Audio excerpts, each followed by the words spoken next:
우리 공무원 여러분들이 열심히 잘 대응해 주신 덕분에 많은 불안 속에서도 매우 안정적으로 대응하고 있는 것 같습니다. 중동 전쟁의 여파로 세계 경제에 비상등이 켜졌습니다. OECD는 올해 주요 국가들의 성장률 전망치를 일제히 하향 조정하면서 올해 2분기에 유가가 135달러까지 치솟을 수 있다라고 경고했습니다. 대외 의존도가 높고 중동 지역으로부터의 에너지 수급 비중이 큰 우리 입장에서는 더더욱 철저한 점검 그리고 치밀한 비상대책이 요구됩니다. 정부 각 부처는 담당 품목의 동향을 일일 단위로 세밀하게 모니터링하고 수급 불안 우려에 대해서는 선제적이고 과감한 대응에 나서주기 바랍니다. 우리가 어떤 상황에 처했을 때 그 대응책을 고민할 때 일반적으로 보면 기존의 관행이나 또 통상적 절차에 계속 의지하는 경향이 있습니다. 그런데 좀 더 능동적이고 적극적인 대응이 필요합니다. 필요하면 입법도 하고 또 우리가 가진 권한이나 역량을 최대치로 발휘하도록 노력해야 됩니다. 기존 관행에 또 얽매일 필요도 없습니다. 긴급할 경우에는 헌법이 정한 긴급재정명령을 활용할 수도 있겠죠. 어쨌든 최대치로 신속하게 과감하게 대응할 필요가 있다는 말씀을 다시 한번 드립니다. 지난주부터 나프타에 대한 긴급 수급 조정 조치가 시행됐습니다. 요소, 또 요소수, 헬륨, 알루미늄 등 핵심 원자재 역시도 전시물자에 준하는 수준으로 엄격하게 관리해야 되겠습니다. 국민 실생활과 직결된 각종 생필품, 의료용품도 마찬가지입니다. 최근에 종량제 봉투에 대해서 논란들이 좀 있습니다. 그런데 실제로 보면 재고가 충분합니다. 대응하기 따라서 얼마든지 대응할 수 있는데도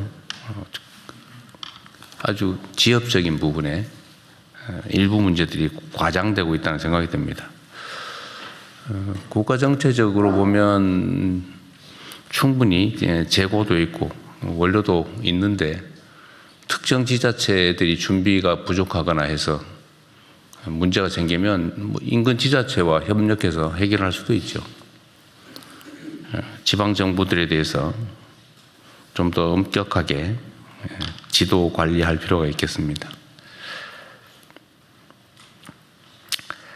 담당 부처는 다른 물품에 대해서 이런 사례가 생기지 않도록 한 박자 빠르게 또 선제적으로 철저하게 대처해 주기 바랍니다.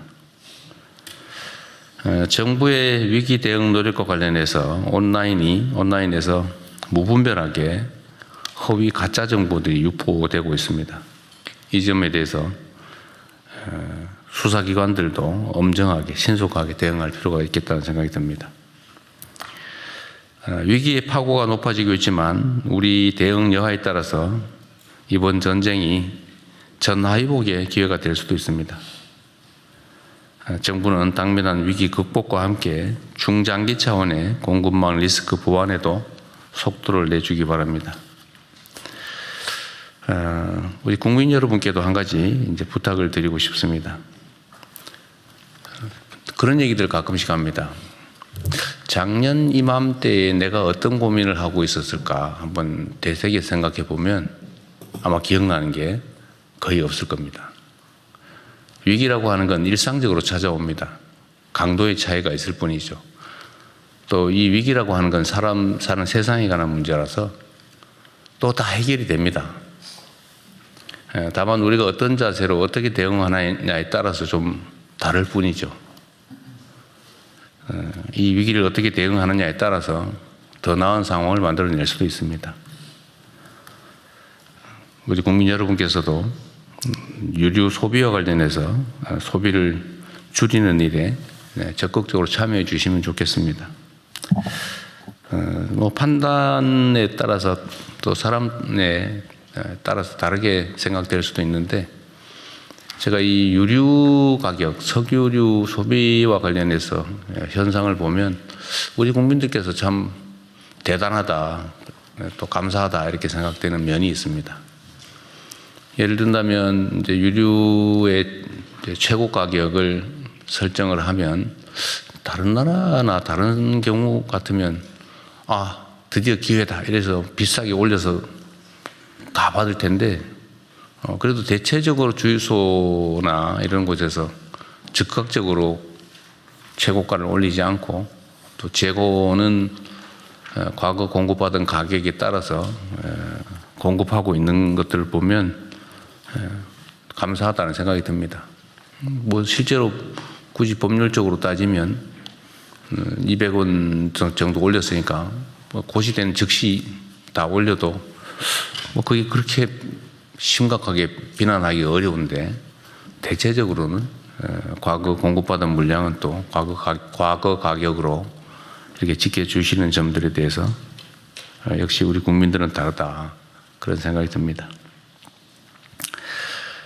이번 중동 전쟁으로 이제 에너지 전환, 즉 재생에너지로의 대전환이 더 이상 미룰 수 없는 국가적이고 시대적 과제라는 점이 확실해졌습니다. 화석연료에 의존하는 지금과 같은 경제산업 구조를 그대로 방치하면 앞으로도 이런 지정학적 위험에 그대로 노출될 수밖에 없습니다. 그리고 그때마다 우리 국민 경제의 충격, 그리고 우리 국민들의 고통은 반복될 수밖에 없습니다. 이제 근본 대책을 서둘러야 됩니다. 이미 방향은 정해졌습니다. 얼마나 빠르게 실행하느냐가 남아있는 것 같습니다. 전력 수요를 합리적으로 조정하기 위한 중장기적인 해법 모색과 함께 에너지 수급 안정화를 위한 적절한 수준의 에너지 믹스 정책을 추진하고 특히 무엇보다 재생에너지로의 전환에 속도를 내야 합니다. 제가 계속 행정의 속도가 필요하다는 말씀을 드리기도 하지만 이번 상황은 각별히 속도에 유념해야 될 것 같습니다. 안 된다, 뭐 어렵다 이렇게 얘기하지 말고 되는 방법을 찾는데 총력을 집중해야 됩니다. 이 공직사회는 그런 게 있어요. 이 개인 사업을 하면 정말로 되는 방법을 열심히 찾습니다. 온갖 금지 규정이니 뭐 관행이니 상황이니 이런 게 있지만 어떻게든지 그 속에서도 가능한 방법을 찾는데 이 공직사회는 뭐 바람직한 측면이기도 하죠. 이 공직사회는 뭐 원래 본질적으로 보수적이죠. 안전하게 안정적으로가 모토이다 보니까 기존의 흐름과 관행에서 잘 안 벗어나려고 해요. 평시에는 바람직합니다. 그러나 지금과 같은 상황에는 잘 어울리지 않죠. 공직, 공무라고 하는 게 본질적으로 보면 내 일이 아니라 남의 일이죠, 사실은. 또 안정적이어야 되니까 그럴 수도 있지만 지금 같은 상황에서는 그게 내 일이다 라는 생각을 가지고 좀 더 능동적으로 적극적으로 대응할 필요가 있겠습니다. 안정적이고 지속 가능한 에너지 체계 확립을 위해서 국가적 역량을 최대한 모아주기 바랍니다. 이것도 따로 말씀을 드리려고 했는데 하나 지금 붙여서 좀 말씀을 드리면 우리가 이제 전기차로의 전환 또는 재생에너지로의 전환이라고 하는 게 해야 될 일인데 이런 기회에 저는 예를 든다면 우리 환경부 장관도 한번 들어봐 주시면 좋겠는데요.